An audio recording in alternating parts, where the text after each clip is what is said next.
A court in Australia has ordered the makers of Nurofen to take some of their products off the shelves after ruling that they are misleading customers. The court said that products marketed to treat specific pain, like migraines and back pains, are actually identical to each other. Nurofen's makers, who are based here in the UK, said the different packaging is designed to help people easily navigate their range. Nurofen's products are widely available here, of course. So are we being misled? With me now to talk about this is GP Dr. Ranj Singh. What do you think, Ranj? Can painkillers specifically target certain types of pain, like a migraine, back pain, or period pains, or other things? There are medicines that do help with specific pains, but Nurofen, and the active ingredient in Nurofen is ibuprofen, isn't one of those medications. It's a good painkiller, it's a good anti-inflammatory, it's good for things like fever. It's present in lots of different sort of forms. You can buy it generically or you can buy a branded version, but it generally just treats pain no matter where it is.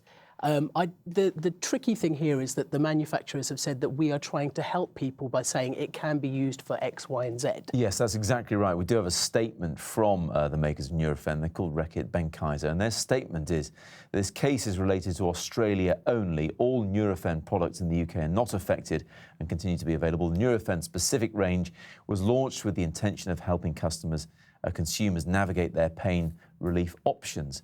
But if they contain the same active ingredients, is it just marketing, in your opinion? That's the thing. It can be, the other side of it can be seen that actually it appears to be slightly misleading, because you can almost assume that they are different products. Essentially, they contain exactly the same active ingredient and usually in the same dose. You may just be better off buying a very much cheaper generic version, which will be just as effective. There isn't any good evidence out there that the branded ones are more effective than the non-branded one, like for like. What about the placebo effect, though? People might think, well, buying these branded ones that say they're going to help me cure my migraine, the placebo effect might help it work in some way. I think a lot of people think that if you buy something that is branded and more expensive, you're going to get a better product or a more effective product. Unfortunately, the evidence for that isn't there.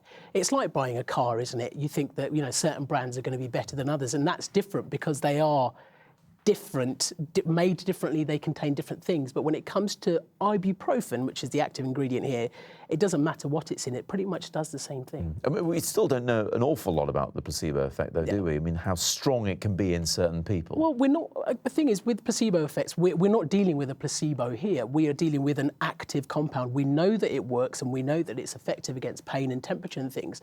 So the placebo effect will only play a minor role here.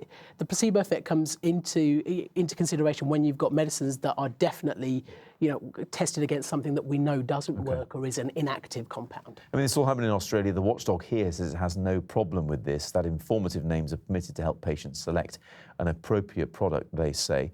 Do you ever buy, finally, branded painkillers yourself? I would only buy a branded painkiller if it had a specific ingredient that was not available in an unbranded form. What we do know is that most of these medications, when you compare them for like, they're just as effective as each other, and you'd actually be saving yourself money by buying the non-branded one. Thanks a lot, Ranj.